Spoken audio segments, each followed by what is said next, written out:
Fala, galera que vai fazer o concurso para a Secretaria de Fazenda do Amapá. Eu sou o professor Renato da Costa, professor de Informática e TI aqui do Estratégia Concursos. E meu objetivo hoje com vocês é trabalhar questões da Fundação Carlos Chagas acerca da segurança da informação. A gente vai pegar esse item pontual do conteúdo programático e vamos trabalhar com muitas questões. Vamos lembrar os principais conceitos e resolver um histórico de como esse assunto já foi abordado na banca. Vem comigo, galera. Vamos lá. Segurança da informação, questões FCC. Primeira questão, uma questão do TRT do Maranhão. Mas antes de resolver a questão, vamos lembrar o conceito, o que é a segurança da informação de acordo com a NBR ISO 27001. Que é isso? É a norma brasileira, né, que traduz uma norma da ISO e que fala sobre a gestão da segurança da informação. Qual é a definição de segurança? Bom, é a preservação da confidencialidade, integridade e disponibilidade. Esses são os tais pilares da segurança. É o que a gente chama de CID. Confidencialidade, integridade e disponibilidade. Vocês vão ter que lembrar os conceitos de cada uma dessas propriedades. A confidencialidade visa assegurar que a informação não será acessada pelo usuário não autorizado. Observem que quando eu penso em confidencialidade, eu tenho sempre um caráter restritivo.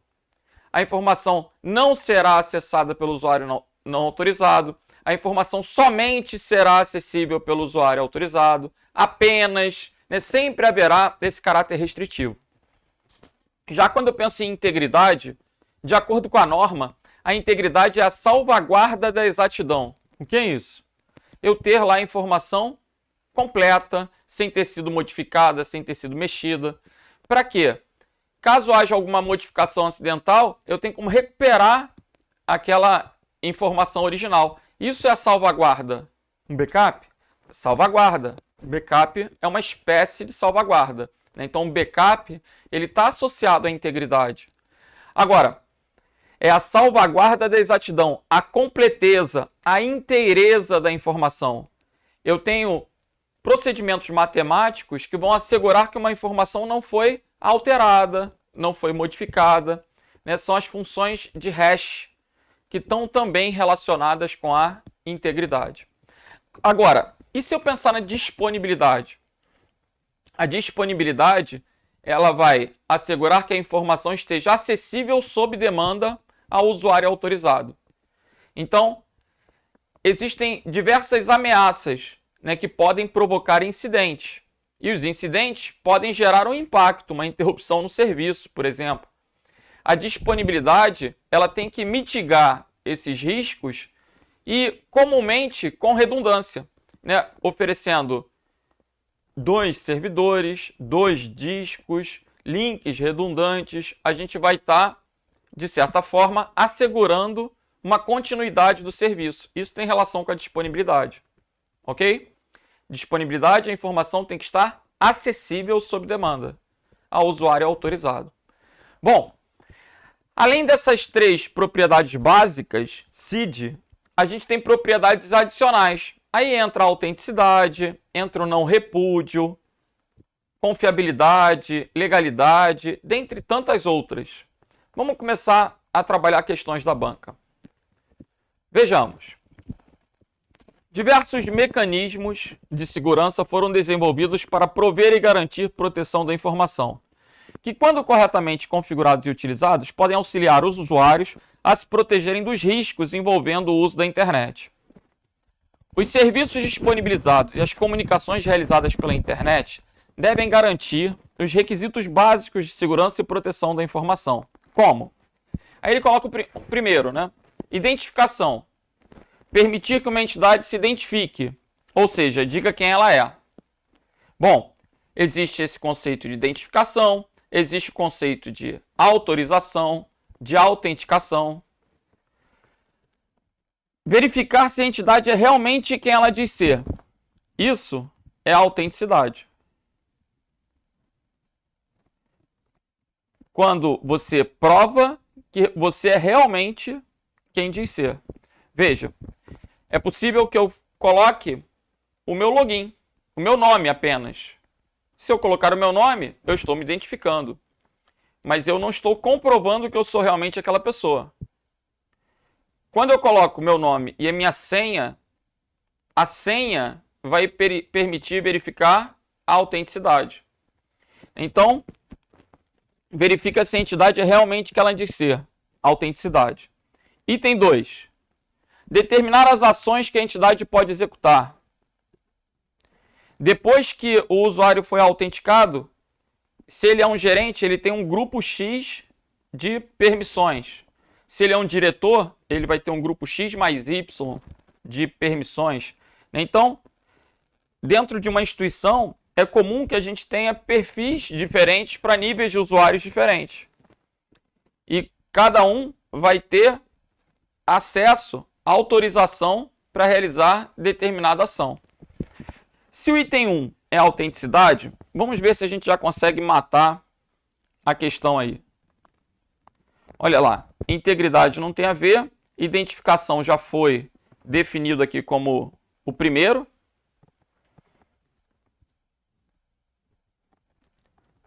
Identificação, ele já trazia definição, então não podia confundir. A dúvida vai ficar entre autenticação e autorização, ou autenticação e raio de ação. Integridade já rodou. Vou ficar entre a C e a D. Agora, item 3. Proteger a informação contra a alteração não autorizada. Isso, indubitavelmente, é a integridade. Proteger a informação contra o acesso não autorizado. Isso é a confidencialidade. A informação somente poderá ser acessada, olha a restrição aí, pelo usuário autorizado. Então, quando eu protejo do não autorizado, é a confidencialidade. Os itens 3, integridade. Item 4, confidencialidade. Item 3, integridade. Item 4, confidencialidade. Não tinha nem como errar, né? Agora, e o último item? O item 5.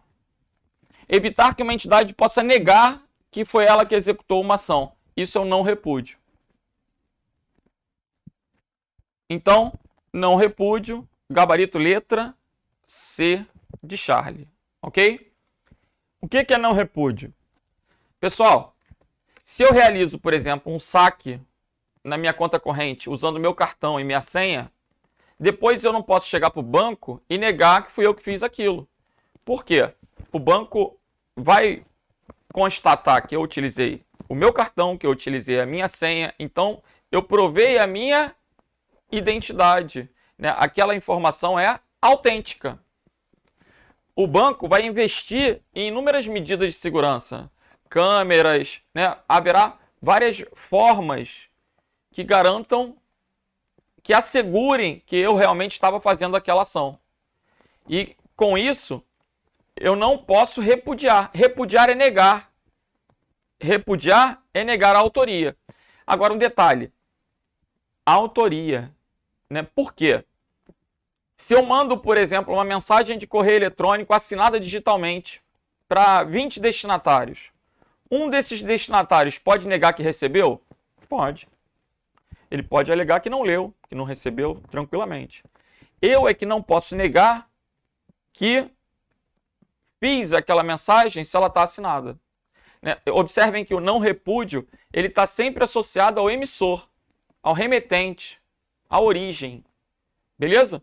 O destino, pessoal, o destino pode negar à vontade. Né? O não repúdio está atrelado a quem? Ao remetente, à origem. É isso que eu preciso lembrar, porque há pegadinhas nesse sentido. Então, voltando para a questão, ó. Primeira definição de autenticidade, segunda definição de autorização, terceira, integridade, quarta, confidencialidade, quinta, não repúdio. Gabarito letra B de bravo. Vamos para a próxima. O processo de proteção da informação das ameaças caracteriza-se como segurança da informação. O resultado de uma gestão de segurança da informação adequada deve oferecer suporte a 5 aspectos principais. Bom, de acordo com a norma da ISO, a gente tem uma tríade: confidencialidade, integridade e disponibilidade. Mas vamos continuar lendo. Item 1. Somente as pessoas autorizadas terão acesso às informações. O somente restringiu o acesso. Então, o item 1 tem a ver com confidencialidade. A confidencialidade tem esse caráter restritivo. Lembra disso na prova. Se eu sei que a primeira é confidencialidade, ó, eu já eliminei a A, B, a D e a E. O gabarito é a letra C. É importante você saber fazer prova. Para que você vai ficar lendo o restante, que vai acabar te induzindo ao erro, se você sabe que o primeiro item é confidencialidade, a resposta só pode ser a letra C. Não perca tempo na prova, né? Item 2. As informações serão confiáveis e exatas. Exata é integridade. Item 3. Garante o acesso às informações sempre que for necessário, por pessoas autorizadas. Sempre estará disponível. Isso é disponibilidade. Garante que, em um processo de comunicação, os remetentes não se passem por terceiros, os remetentes, e nem que a mensagem sofra alterações. Isso é o quê? O não repúdio. Ok? Garante que as informações foram produzidas respeitando a legislação vigente. Aí tem a ver com legalidade, né? Se fossem as normas da empresa, com a conformidade. Então, o último item, legalidade. Vamos verificar a resposta. Confidencialidade, integridade, disponibilidade, não repúdio e legalidade. Confidencialidade, integridade, disponibilidade.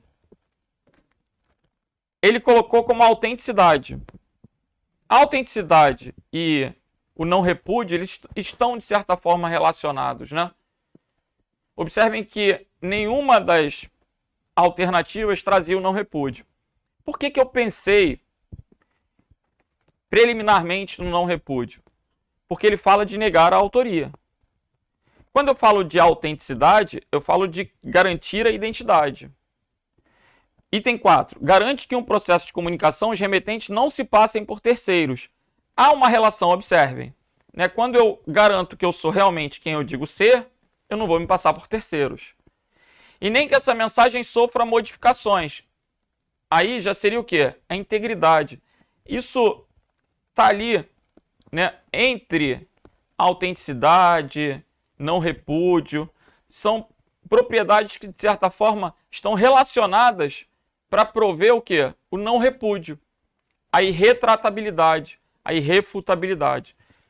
Observem, eu então faço essa ressalva. O examinador, ele associou o item 4 à autenticidade. Beleza.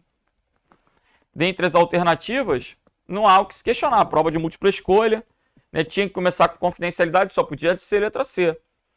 Prova de múltipla escolha. Nenhuma das alternativas trazia o quê? Não repúdio. Né? Então, o gabarito aí, letra C.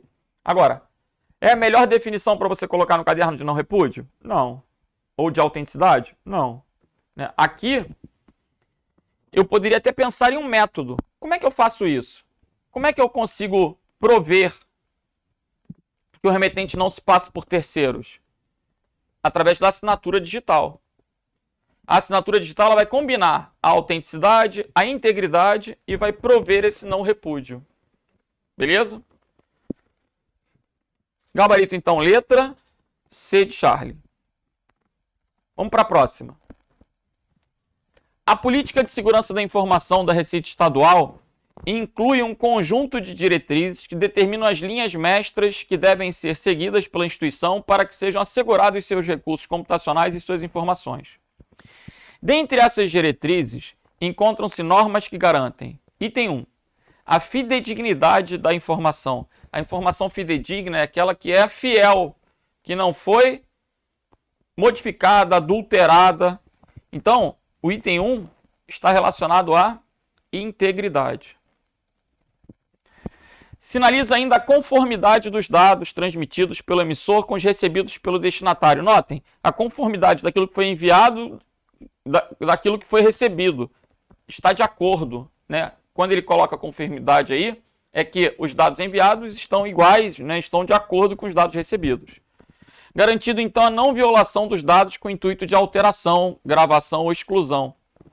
Isso é integridade. Então, o item 1 é integridade. Se eu sei que o item 1 é integridade, ó, a letra A rodou, a letra B rodou e a letra D rodou. A dúvida vai ficar entre a C e a E. De cara, eu já penso na letra C de Charlie, né? Por quê? Porque ininterruptibilidade não é um princípio comumente falado da norma. Então o gabarito aí vai ser o que? Letra C. Mas eu vou continuar lendo. Item 2. Que as informações estejam acessíveis às pessoas e aos processos autorizados, a qualquer momento requerido. Isso é disponibilidade.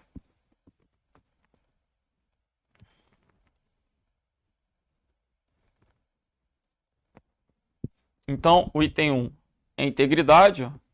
O item 2 é disponibilidade. Nada de ininterruptibilidade. Ok? E o item 3? Somente pessoas, somente, restringiu. Apenas, somente pessoas autorizadas têm acesso às informações.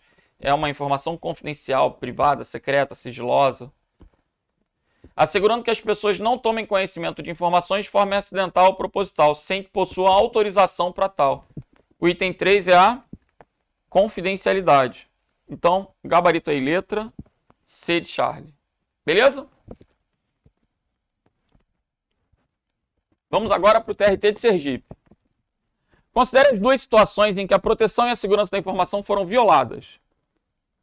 Item 1. O número do CPF de um trabalhador foi alterado. Se esse número foi alterado, houve uma falha no que tange a integridade, deixando seu CPF inválido. Então, é comum, o CPF tem um dígito verificador. O CPF tem 11 dígitos, os dois últimos são verificadores. Se você alterar um número dentre os 9 primeiros, ele vai matematicamente ter que calcular um novo dígito verificador.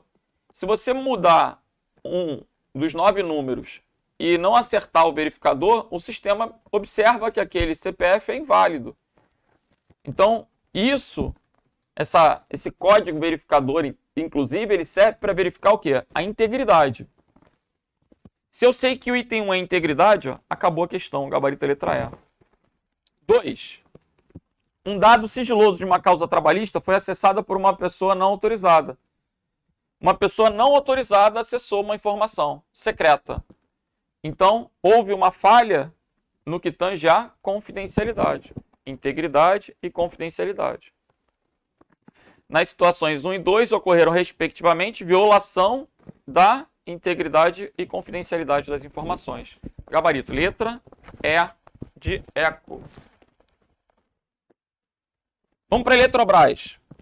Ao se enviar arquivos pela internet, há um método criptográfico. Agora a gente sai dessa parte conceitual dos princípios da segurança e começa a falar da criptografia. Só para lembrar, a criptografia, que é um braço da criptologia, criptografia é a escrita codificada, né, oculta, que garante o sigilo. A criptografia ela pode ser simétrica ou assimétrica. A criptografia simétrica ela tem uma única chave. E essa única chave ela é usada tanto para cifrar quanto para decifrar.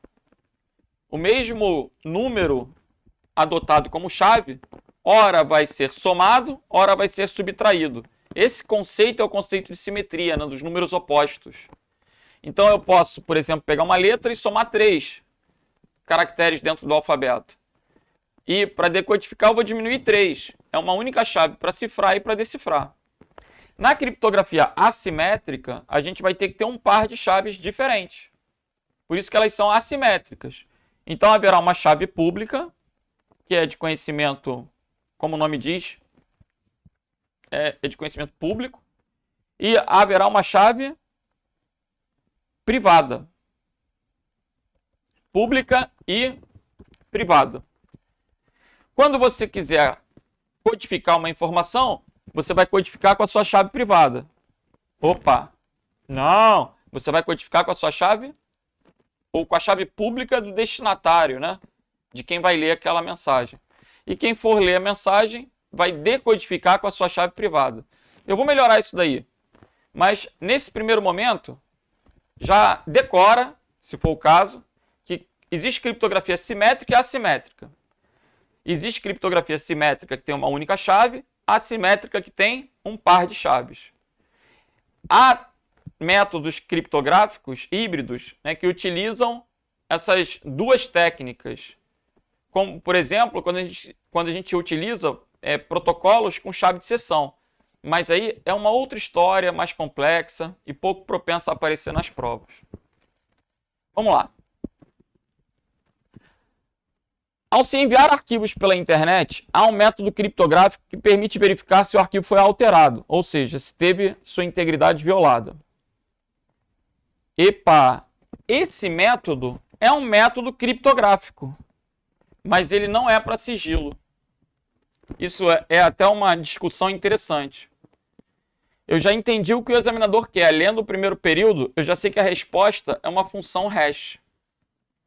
Agora, o que é um hash? Eu brinquei com vocês o papo do CPF, né? Acho que nem brinquei muito, eu só falei. Agora que eu vou brincar. Por exemplo, se eu perguntar aqui, ó. Esse CPF aqui. Primeiro eu vou perguntar, é de alguém aí do Amapá? O que você acha? Bom, quem é espertão mesmo, já falou. Claro que não, esse 7 aqui é do Rio de Janeiro. É óbvio que não é só de um estado, né? Normalmente é de uma região. Mas eu preciso que vocês percebam que as pessoas que moram em um determinado estado, elas tendem a ter esse mesmo dígito que precede o hífen comum. Então todos os cariocas têm um 7 antes do hífen. E aí no Amapá, qual é? Fala pra mim. Agora, será que esse CPF que eu inventei é válido? Sei lá. Realmente eu não sei. Vamos ver? Vamos. Eu vou entrar aqui no Chrome e vou pesquisar na internet qual seria o dígito verificador para esse CPF. Ó. Calcula dígito CPF. Tem uma porrada de calculadora disponível na internet. Esses algoritmos são públicos. Ó. 052106247. 052106247. Gente, se aparecer 23 aqui, eu vou até jogar na loteria. É lógico que não apareceu. É 06. Veja que a chance de eu acertar o dígito verificador é de 1%, né? Porque são dois números. Então, existe um procedimento matemático que calcula o dígito verificador daquele CPF para verificar se é válido, se é íntegro. Da mesma maneira que há esse dígito verificador, existem as tais funções de hash. E seus algoritmos, né? Eu vou colocar aqui, calcula hash. O algoritmo de hash mais conhecido em prova é o MD5. Vale a pena gravar? Acho que vale a pena. Você começar a associar. Digite um texto para calcular o hash. Eu vou colocar Renato e vou mandar calcular. O hash para Renato é isso aqui. Aqui tem um monte de algoritmo. No MD5, o hash para Renato é isso aqui. Ó. Qual a probabilidade de eu encontrar um outro texto com esse código? Esse código é de 128 bits. Então, a probabilidade seria de 2 elevado a 128 encontrar, né, esse número, 2 elevado a 128, corresponde de maneira análoga a quantidade de grãos de areia da Terra. Então, qual a probabilidade de eu encontrar dois textos com o mesmo hash? Muito pequena. Cada texto que eu escrevo gera um hash. Aí, se eu envio uma mensagem para o destinatário, se o destinatário calcula o hash e o hash bate, a mensagem está íntegra. Vê se vocês já estão entendendo como é que funciona. Eu pego um arquivo, calculo o hash. Aí eu te mando o arquivo, você calcula o hash. Se o hash confrontar for igual, aquele arquivo não foi modificado no meio do caminho, ele está íntegro, inteiro. Agora, se alguém colocar um cavalo de Troia no meio do caminho, quando a pessoa receber e calcular o hash, não vai bater. Aí eu vou falar, opa, não pega esse arquivo não que ele é falso.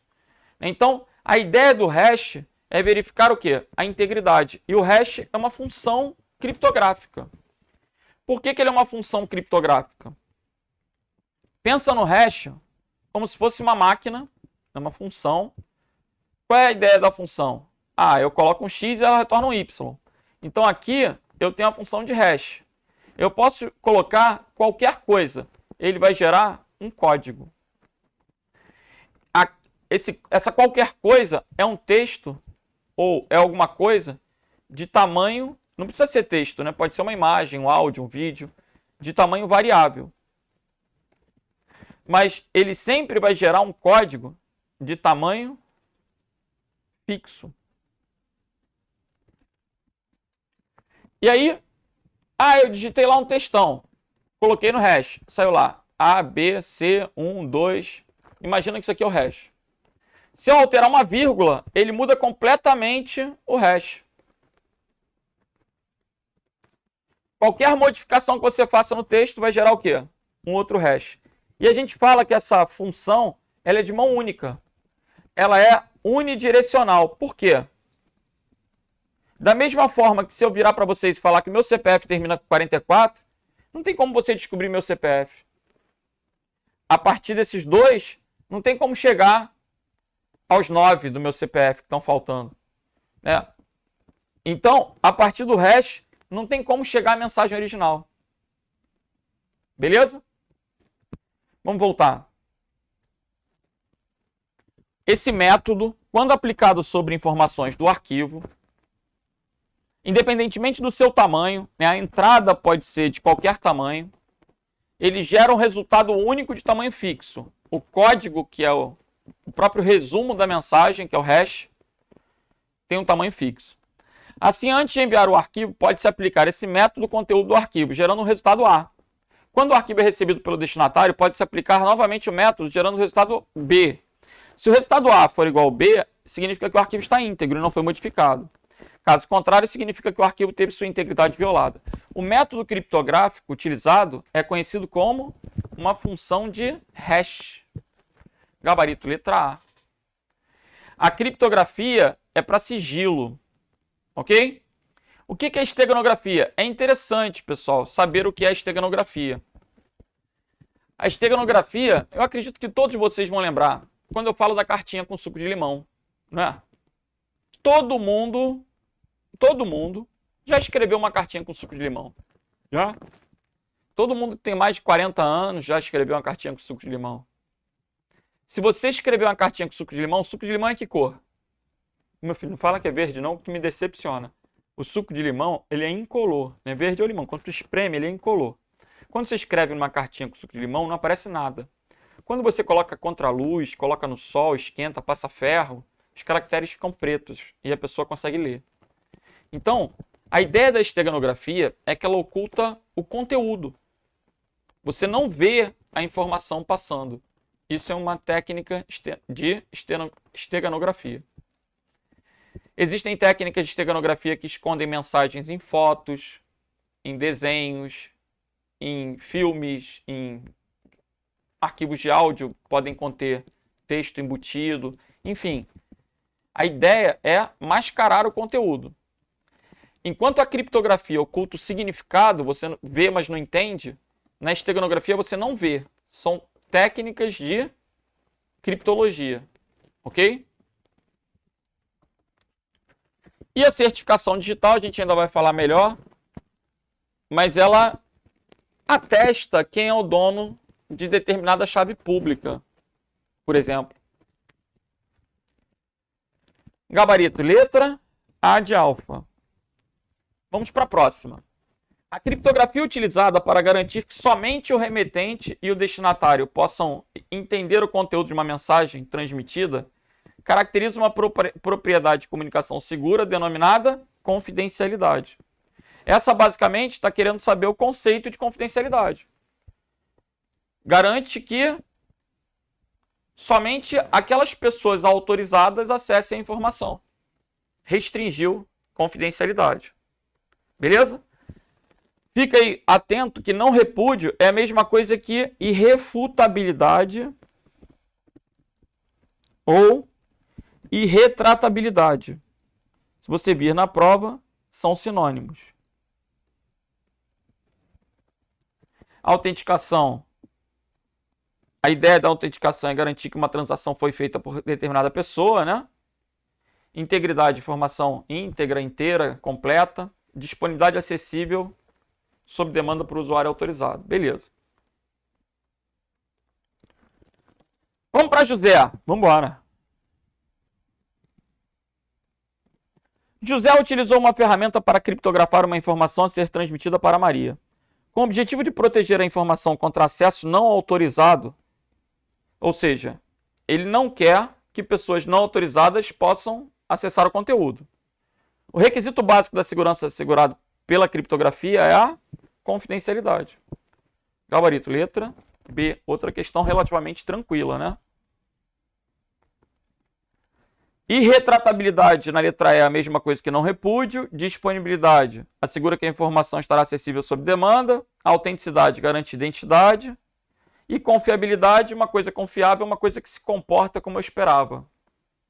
Ok? De uma maneira simples, se algo se comporta como era esperado, algo é confiável. Vamos lá. A criptografia é um dos principais mecanismos de segurança contra os riscos associados ao uso da internet. Por meio do uso da criptografia é possível proteger, item 1, dados sigilosos armazenados em um computador, como um arquivo de senhas ou uma declaração de imposto de renda. Né? Pelo sigilo bancário eu quero proteger. Então, o item 1 é verdadeiro. 2, um arquivo para que este não seja danificado ou excluído, pois os mecanismos de criptografia garantem sua integridade. O item 2 eu vou deixar de ladinho. Por quê? Porque a função hash é uma função criptográfica. Mas o objetivo da função hash é a integridade, e não o sigilo. Vamos ver. O item 1 é verdadeiro. Se o item 1 é verdadeiro, a letra B e a letra D já rodaram. Item 3. Por meio da criptografia, é possível proteger... Opa, agora eu vou ler de novo. É possível proteger um arquivo para que este não seja danificado ou excluído? Eu não tenho como proteger da exclusão, pessoal, com a criptografia. Na criptografia, se o carinha apagar, eu vou perder. Para eu proteger da exclusão, eu tinha que ter o quê? A redundância. Eu tinha que ter um backup, por exemplo. Aí eu conseguiria proteger da exclusão. Então a criptografia não vai assegurar proteção da exclusão. Ainda que eu considere o hash como uma função criptográfica que garanta a integridade. Mas o item 2 vai estar fora. Então a letra C rodou também. Com isso, o item 3 é verdadeiro. Pelas alternativas A e E, o item 3 tem que ser verdadeiro. Os backups contra acesso indevido, por meio do uso da criptografia é possível proteger os backups contra acesso indevido, principalmente aqueles enviados para a área de armazenamento externo. Vê se vocês estão entendendo a questão. Tem que começar a ler aqui. Por meio do uso da criptografia é possível proteger... Não, item 2. Por meio do uso da criptografia é possível proteger um arquivo para que este não seja excluído? Não, está errado. Por meio da criptografia é possível proteger os backups contra acesso indevido? Backup contra acesso indevido? É possível. Item 3 é verdadeiro. Item 4. Por meio da criptografia, é possível proteger as comunicações realizadas pela internet, o tráfego, como os e-mails enviados e recebidos? Sim, é possível. Então, item 4 é verdadeiro também. Gabarito letra A de alfa. E assim a gente vai desbravando a FCC. Vamos lá para a Cefaz da Paraíba. Criptografia simétrica. O que é a criptografia simétrica? É aquela que tem uma única chave. É um método de codificação que utiliza chave pública? Não. Chave pública sempre vai ser assimétrica.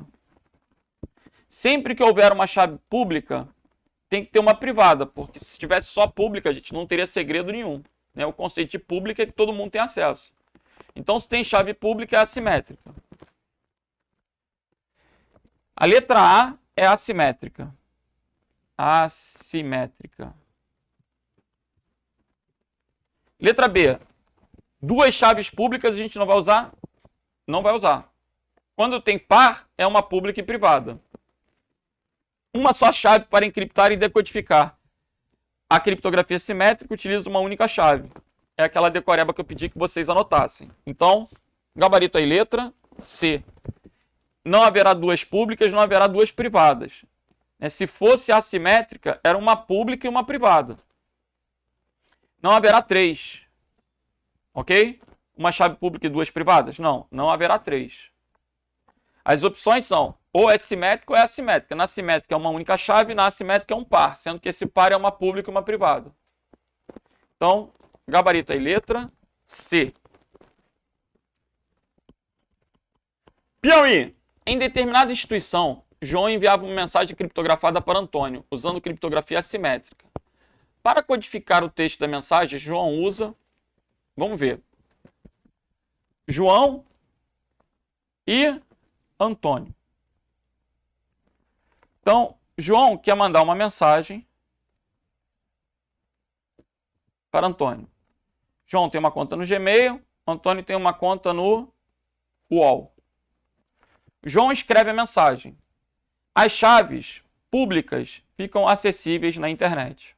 Então, eu tenho a chave pública do João, a chave pública do Antônio. Elas são públicas. Então, qualquer um consegue pegar, porque elas são públicas. Mas a chave privada de João vai ficar disponível apenas para João. A chave privada de Antônio vai ficar disponível apenas para Antônio. João pode ter a chave pública dele e João também pode ter a chave pública de Antônio. Qualquer um pode ter a chave pública do outro. Antônio e João. João tem que fechar a mensagem de modo que apenas Antônio consiga ler. Observem, João, nesse esquema a gente tem dois pares, né? Um par do João, um par do Antônio. Mas cada um tem três chaves, a sua privada e as outras públicas. Se o objetivo é fazer com que apenas o Antônio leia, qual dessas chaves João pode usar para fechar? Se o João fechar com a privada, tem que abrir com a pública e vice-versa. Se ele fecha com a sua privada, qualquer um consegue abrir com a sua pública. Então, ele tem que fechar com a chave pública do destinatário. Ele vai usar o quê? A chave pública do Antônio. E aí, somente o Antônio tem a chave privada que vai decodificar aquela mensagem. Resumindo, sempre que a gente vai criptografar de forma assimétrica, a gente vai criptografar com a chave pública do destinatário. E este vai ler com a sua chave privada. Ah, eu quero mandar uma mensagem. Quero mandar uma mensagem pro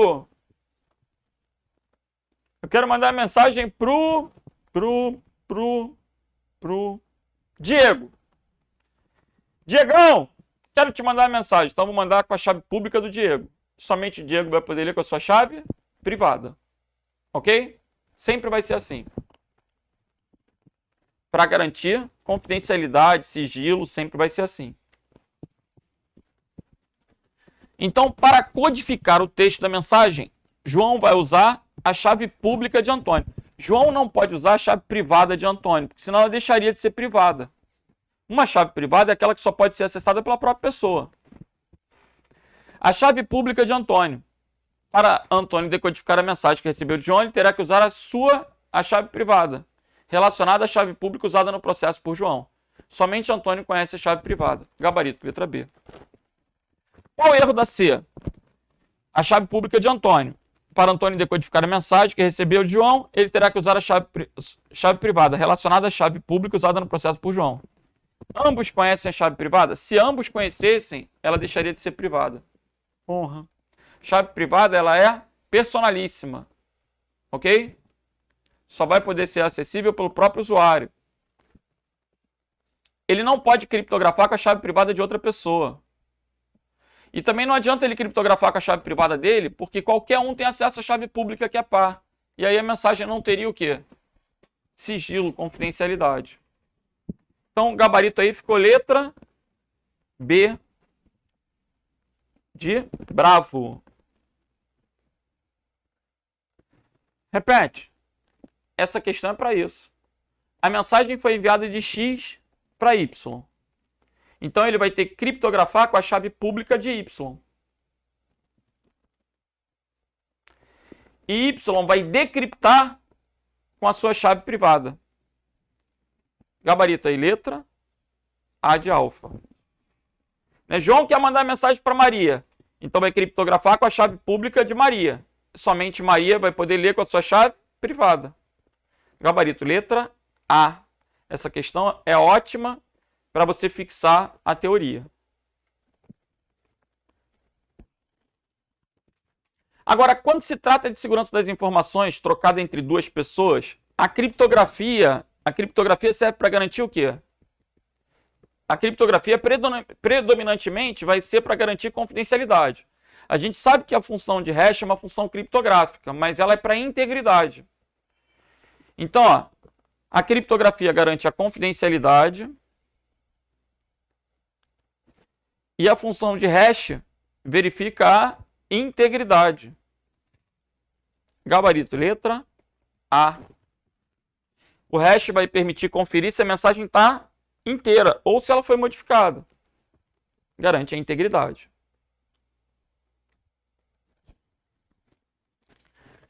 Um agente foi acionado para estudar a respeito dos conceitos de certificação digital. Após alguma leitura, ele descobriu que não tinha relação direta com o assunto o uso de... Quando a gente adquire um certificado digital, lembra que eu vou numa autoridade certificadora, eu vou procurar, na verdade, eu vou numa autoridade de registro, eu vou procurar uma autoridade de registro. Aí um exemplo de autoridade de registro é a CertSign. Olha aí. Aí eu escolho qual certificado digital eu quero. Se é um certificado digital para pessoa física, para pessoa jurídica, para médico, para advogado. Eu vou escolher. Qual que você precisa? Nota fiscal eletrônica, transporte de cargas, CNPJ. Ah, eu quero para pessoas físicas. Acesso a sistemas e assinatura de documentos. Aí ele me joga para escolher aqui embaixo, que é um tipo A1 para colocar no celular ou no computador, ou um tipo A3, onde você vai poder ter numa mídia criptográfica, como um cartão, ó, um cartão com leitora, ou na nuvem. Isso aqui é para dispositivo mobile, né? Celular, smartphone, ou um token. E aí, quantos meses?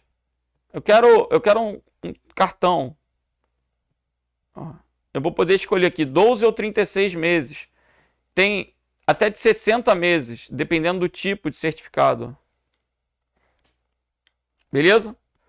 E aí você vai pagar pelo tempo, né, que você vai querer desfrutar do serviço. Certificado na nuvem por 5 anos, R$ 369,90. Bom, esse certificado do tipo A é para assinatura. Existe certificado do tipo S, que é para sigilo. Mas vamos ver aqui, ó. Após alguma leitura, ele descobriu que não tem relação direta. O certificado, ele diz que aquela pessoa é dona daquela chave pública. O certificado, quando você cria um certificado digital, você recebe a sua chave pública. Então, se recebe chave pública, também tem a ver com criptografia, vai poder assinar documentos digitalmente. Também tem a ver com chave privada, porque o processo é assimétrico. não tem a ver com assinatura eletrônica. Aí o gabarito é letra E, pessoal. O que seria uma assinatura eletrônica? Quando você, muitas vezes, vai autenticar um processo colocando a tua senha, tu fez uma assinatura eletrônica. Veja, assinatura eletrônica não tem nada a ver com assinatura digital. É esse trocadilho que o examinador quis pegar. E que também não tem nada a ver com assinatura digitalizada. Gente, assim, durante a pandemia, por exemplo, os médicos tiveram que passar a atender através dos meios remotos, né? Zoom, Skype, Google Meet. Tinha que fazer conferência. Esse tipo de serviço ele cresceu muito durante a pandemia. Ela, de certa forma, mudou a maneira como as pessoas se relacionam, a maneira como os serviços são prestados, né? Houve uma mudança muito grande nesse período de pandemia. Aí imagina tu pegar uma receita médica, né? Aí o cara vai lá, aí você coloca lá os remédios que você quer lá, Ritalina, Rivotril, aí você coloca lá um monte de veneno, aí depois você pega a assinatura do médico e coloca assim, tipo, inserir imagem, inserir. Cara, isso que eu vou mostrar para vocês é muito bizarro. O quê? Tem gente que faz isso. O quê? Olha.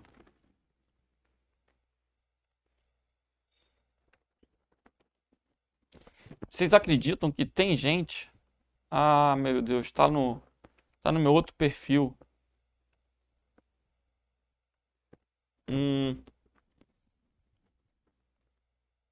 Renato.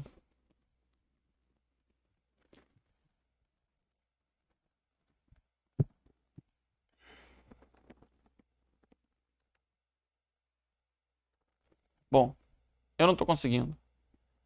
Mas vocês acreditam que tem gente que vai pegar a assinatura e vai meio que desenhar a assinatura? Imaginem que eu coloquei a assinatura dessa forma. Que coisa bizarra. Bizarra? Imagina. Imagina tu ter uma assinatura escaneada. Vocês já viram isso? Aquilo, pelo fato de ter sido escaneada, pode ter sido uma assinatura digitalizada. Mas não é uma assinatura digital, gente. A assinatura digital é um código. Um código que vai mudar, inclusive, em cada documento que você vir a assinar. E esse código é gerado com um certificado digital. Então, vejam, uma assinatura dessa escaneada, cara, não tem nenhuma legitimidade. Qualquer um pode pegar e, tipo, printar a tela e colocar aquela assinatura em qualquer outro documento. Isso não vai garantir autenticidade, não vai garantir integridade. Então, a assinatura escaneada e inserida assim, eu posso até chamar ela de digitalizada, mas ela não é digital, ela não tem validade jurídica, ela é uma porcaria.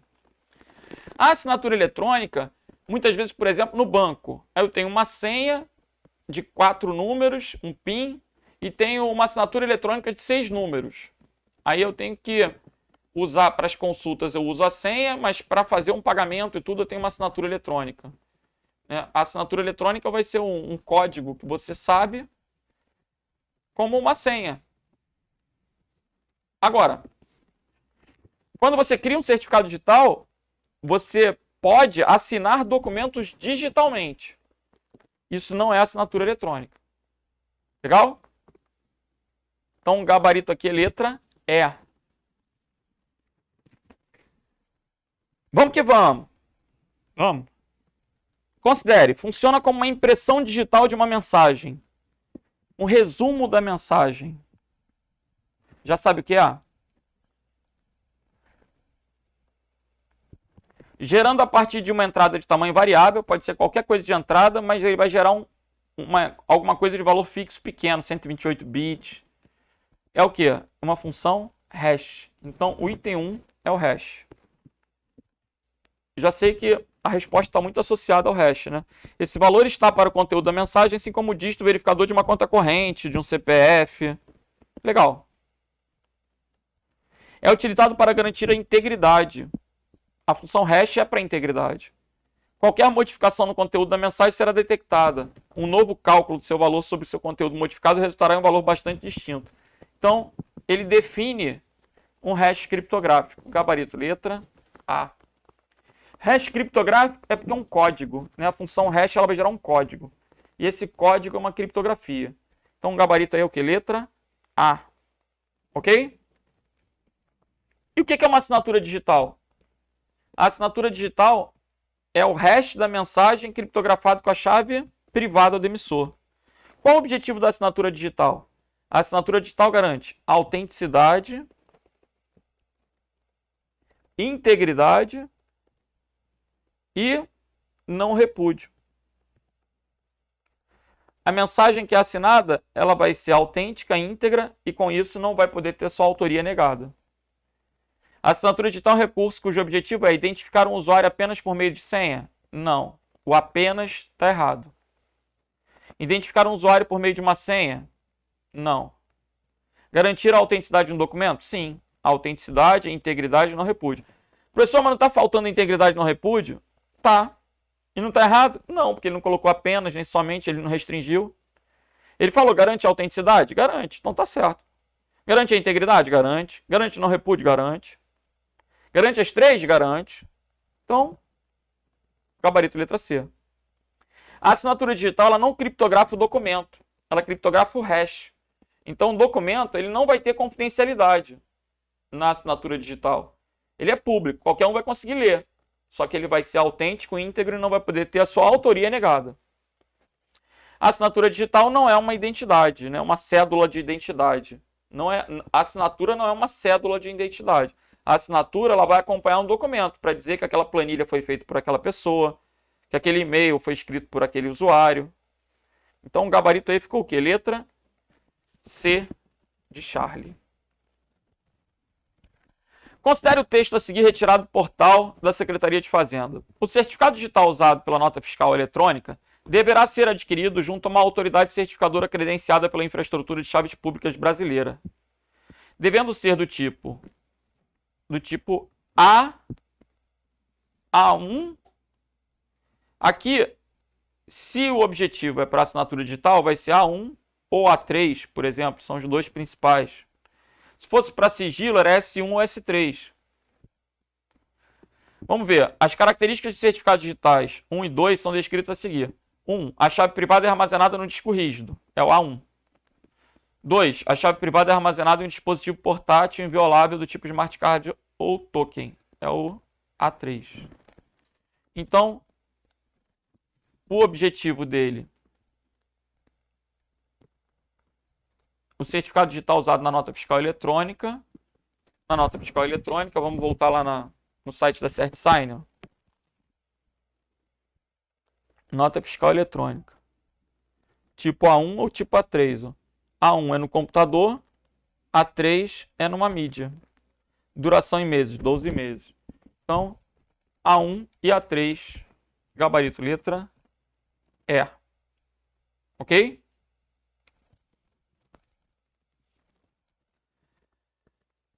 Vamos que vamos. A Receita Federal do Brasil publicou em seu site a seguinte determinação. É obrigatória a utilização para apresentação de declarações da Receita Federal por todas as pessoas jurídicas, exceto as optantes pelo Simples. As pessoas físicas não estão obrigadas à sua utilização. As autoridades certificadoras não possuem capacidade de atendimento de demanda ilimitada. Assim, é conveniente que as empresas não deixem para fazer a sua aquisição na última hora. O que as pessoas vão adquirir? O certificado digital. As pessoas não vão adquirir a assinatura digital, elas vão adquirir um certificado digital. Ok? E quem vai emitir esse certificado digital é uma autoridade certificadora. Mas não pode ser a autoridade certificadora raiz. Porque a autoridade certificadora raiz, que é o Instituto Nacional de Tecnologia da Informação, serve para credenciar empresas como autoridades certificadoras, como a CertSign, a VeriSign, a Caixa Econômica, o Serpro, o Serasa. A C-Raiz ela não emite certificados digitais para usuários, pessoa física ou jurídica, usuários finais. A Raiz ela tem um papel regulador, vamos colocar dessa forma. Então, gabarito aí ficou o quê? Letra C. E para a gente ir fechando os assuntos, a gente vai abordar a parte de autenticação, que implica, por exemplo, o uso de senhas. Pode ser feita através de um fator baseado em algo que você é, biométrico, algo que você sabe, senhas, dados pessoais aleatórios, ou algo que você venha a ter, como um cartão, uma chave, um token. Um usuário criou uma senha segura para sua conta bancária, seguindo recomendações de órgãos oficiais e boas práticas. Dessa forma, ele criou uma senha. Gente, a recomendação não pode ser que tenha poucos e repetidos caracteres. Sequências de teclado não são bem vistas, porque são fáceis de serem descobertas. Placa do carro é fácil de ser descoberto. Número de telefone de um amigo é fácil de ser descoberto. Então a senha tem que ser um código fácil de ser lembrado, mas difícil de ser descoberto. Números aleatórios, combinando maiúsculas e minúsculas, né? Quanto maior a quantidade de combinações eu venho a ter, mais difícil vai ser de alguém descobrir, mais forte será aquela senha. Gabarito letra E. Mais uma. Uma conta de usuário corresponde à identificação única de um usuário em um computador ou serviço. Para garantir que uma conta de usuário seja utilizada apenas pelo proprietário da conta, utilizam-se mecanismos de autenticação, como, por exemplo, senhas. É considerada uma senha com bom nível de segurança. Aquela formada por datas de nascimento? Não. Por quê? São fáceis de serem descobertas. Nomes de familiares, preferências particulares? Não. Nome, sobrenome, placa de carro? Não. Associadas à proximidade dos caracteres? Não. Você vê, QWERTY são as 5 primeiras letras do teclado. Formada por palavras presentes em listas publicamente conhecidas? Não, porque favorecem a utilização de técnicas de força bruta para descoberta da senha. Então, criada a partir de frases longas, onde você vai pegar a inicial de cada palavra e formar um código. As frases longas são fáceis de serem memorizadas, mas são difíceis de serem descobertas. Então, eu posso pegar aqui. Por exemplo, o Vasco ganhou o campeonato em 1987. Para mim é fácil de lembrar, mas para você vai ser um código difícil de ser descoberto. Bom, vamos para mais uma? Vamos.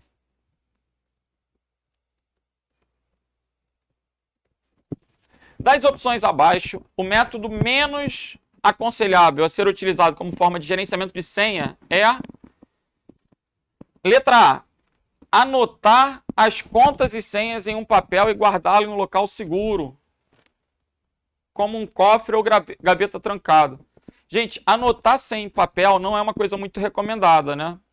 Parece até prática, com todo respeito, de gente idosa. Mas quando ele fala guardar em um local seguro como um cofre, ficou menos pior. E como ele quer saber a pior de todas, que é a menos aconselhável, a letra A vai passar. Letra B. Usar um programa gerenciador de senha que permite armazenar senhas em um único arquivo. Usar opções como lembre de mim e continuar conectado em um site da web. Se você estiver usando um computador público, isso é ruim. Gravar suas contas e senhas em um arquivo criptografado no computador e manter um backup desse arquivo em outro. Criar um grupo de senha de complexidade diferente de acordo com o risco envolvido. Então o gabarito aí vai ficar letra C, desde que você considere que você não está usando o quê? O seu próprio computador. Seria o menos aconselhável. Ok?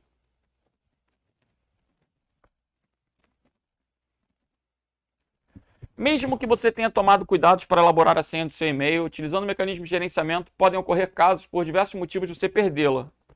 Para restabelecer o acesso perdido, alguns sistemas disponibilizam recursos como permitir que responda uma pergunta, enviar a senha por e-mail, confirmar suas informações cadastrais, apresentar dicas de segurança, enviar mensagem de texto para o número de celular. São técnicas para autenticação, né? Todos esses recursos podem ser úteis desde que você cuidadosamente utilize, pois assim pode permitir que você recupere acesso, mas também pode ser usado por atacantes que queiram se apossar da sua conta. Assinale o incorreto. Muitos golpes são baseados nisso, né, gente? Quantos já não caíram naqueles golpes de ter o celular clonado, lá o Instagram clonado, o WhatsApp clonado? Por quê? Porque alguém liga se fazendo passar por uma coisa boa, uma promoção e tal. Aí o cara diz que perdeu a senha do teu WhatsApp e tudo, você recebe um SMS, ele pede o código para você poder ganhar um prêmio, ele te enrola. E aí você fornece aquele código para os outros e a conta é clonada. Que droga. Então, assinale o incorreto. Ao receber senhas por e-mail, procure apagar o e-mail o mais rápido possível. Muitos sistemas enviam as senhas em texto claro, ou seja, sem nenhum tipo de criptografia. Eliminar o e-mail é legal. Cadastre uma dica de segurança que seja vaga o suficiente para que ninguém mais consiga descobri-la e claro o bastante para que você consiga entendê-la. Seja cuidadoso com as informações que você disponibiliza em blogs. Cuidado, né, para não ser vítima de golpes de furto de identidade. Procure cadastrar um e-mail de recuperação que você acesse regularmente, para não esquecer a senha dessa conta também. Preste muita atenção ao cadastrar um e-mail de recuperação para não digitar um endereço que seja inválido ou pertencente a outra pessoa. Para evitar isso, muitos sites enviam uma mensagem de confirmação, assim o cadastro é realizado. Tenha certeza de recebê-lo e de que as informações de verificação tenham sido executadas. Bom, então, qual é a opção incorreta? Ao receber senhas por e-mail, procure apagar o e-mail o mais rápido possível. Muitos sistemas enviam as senhas em texto claro, ou seja, sem nenhum tipo de criptografia. Elas podem ser obtidas por alguém que tem acesso à sua conta de e-mail. Eliminar o e-mail vai resolver esse problema. Cadastre uma dica de segurança que seja vaga o suficiente para que ninguém mais consiga descobri-la. E claro o bastante para que você consiga entendê-la.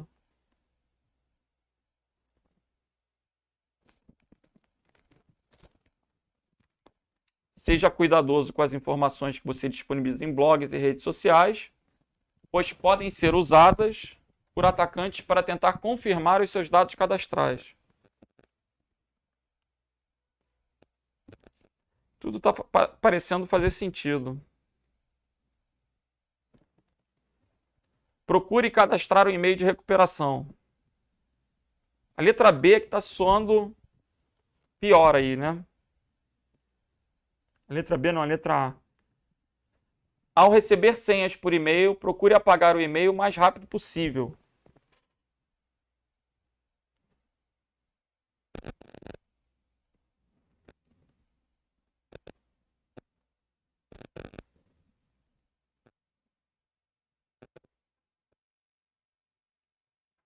E agora?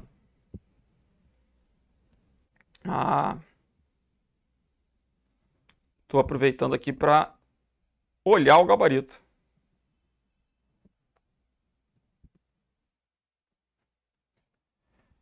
Deixe-me ratificar o gabarito dessa questão.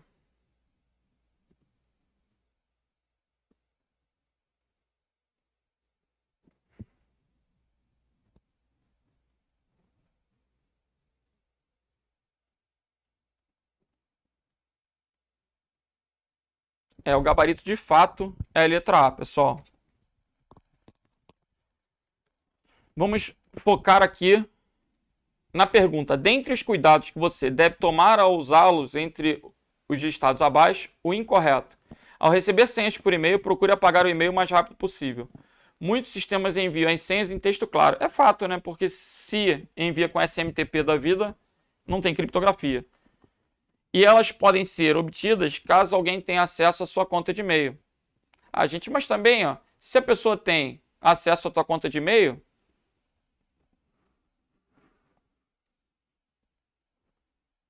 todos os recursos, desde que você cuidadosamente utilizados, pois assim podem permitir que você recupere um acesso. Eu ia falar assim, se a pessoa tem acesso ao teu e-mail, ela tem a tua senha para entrar no teu e-mail. Bom, o gabarito aí ficou sendo a letra A. Eliminar o e-mail vai resolver esse problema? Agora acho que clareou aqui, ó. Se ao receber senhas por e-mail, procure apagar o e-mail o mais rápido possível. Beleza. Muitos sistemas enviam as senhas em texto claro. Esse é um problema. Ou seja, sem nenhum tipo de criptografia. E aí, as mensagens podem ser interceptadas. Se elas foram interceptadas durante o tráfego. Logo, não adianta você apagar o e-mail que você recebeu, porque a pessoa que interceptou já leu. Olha aí, ó. Eu demorei para digerir a questão, né? É um fato que o SMTP, protocolo pré-envio de mensagem de correio, não tem criptografia nativa, originária. Então, a maior parte dos e-mails que a gente recebe não tem qualquer tipo de segurança. Se a mensagem tem a senha em texto claro, uma interceptação de tráfego, Sniff vai poder ler aquele conteúdo. E se ela lê, o que adiantou você apagar o e-mail? Porque ela não leu na tua máquina, ela leu durante o tráfego na internet. Então, o fato de você apagar e-mail não vai ser suficiente para reduzir o problema, né, para resolver o problema. Por isso eu concordo, né, que o gabarito aí, então, é o que? Letra A de alfa. Muitos sistemas enviam em texto claro, sem nenhum tipo de criptografia. Esse é o problema. Podem ser interceptadas durante o tráfego. Eliminar o e-mail não resolve esse problema. Então, o gabarito é letra A. Beleza. Vamos para mais uma. Vamos embora. Considere por hipótese que a Eletrosul deseja aumentar a segurança das informações utilizando registros das atividades de seus colaboradores. A partir da análise desses registros, a empresa pode ser capaz de detectar o uso indevido, detectar ataque, rastrear ou auditar ações, detectar problemas. Pessoal, o nome dado aos registros é log. Beleza? Daí, inclusive, o termo login, blog. Log é registro, é diário. Quando eu faço um login, eu estou inicializando o log. Tudo que eu fizer vai ficar armazenado em um arquivo de registro. Ah, o blog é um weblog. O log ele tem esse sentido de diário. Tudo que eu fizer vai ficar sendo anotado, registrado, para poder sofrer a auditoria. Então, o gabarito é letra C. Ok? E o método criptográfico normalmente utilizado para gerar assinaturas digitais, que quando aplicado sobre uma informação, independentemente do tamanho que ela tenha, gera um resultado único de tamanho fixo. Esse resultado único de tamanho fixo é o hash. O hash é utilizado nas assinaturas digitais porque a assinatura digital é o hash criptografado com a chave privada do emissor. Gabarito aí, letra B de bravo. Beleza? Então é isso, galera. A gente fecha a correção de questões da Fundação Carlos Chagas acerca da segurança da informação. Espero que vocês tenham gostado bastante. Fica aí o convite para que vocês me sigam nas redes sociais. Qualquer dúvida, entre em contato, manda uma mensagenzinha lá no direct. Ok? E até a prova. Certamente a gente vai se encontrar. Um grande abraço para todos e até a próxima. Valeu!